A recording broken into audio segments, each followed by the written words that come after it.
Hi everyone, it's Fiona from YBR St Mary's and it's Mortgage Monday.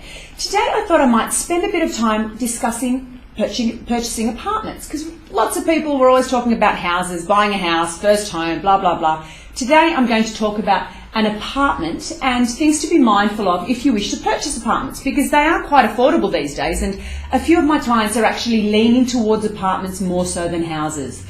So there's three things that you need to be mindful of when you wish to purchase an apartment. First of all is size.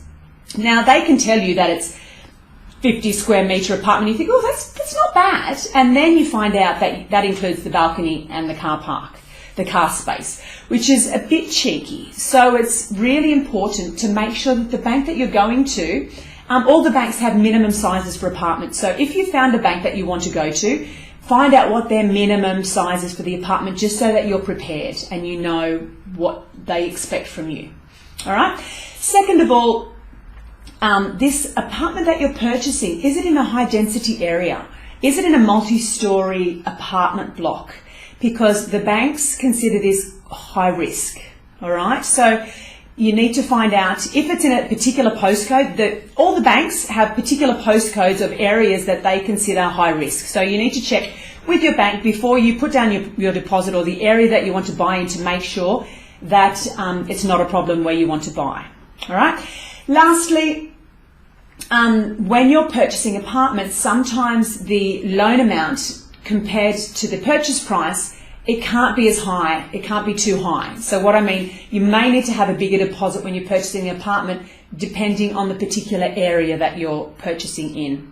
All right. I have discussed postcodes, so it may be a postcode thing as well. So you need to find out where you're buying, if the postcode is accepted, and if you can put the deposit that you intended to put down in the first place.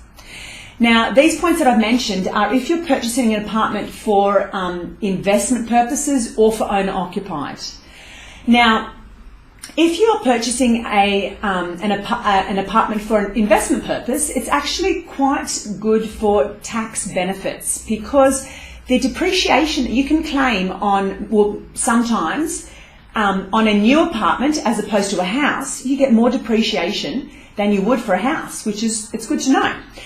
And lastly, when you are moving in, when you buy an apartment and you move into it, yes, you will have to pay strata. So suck it up, that's just life.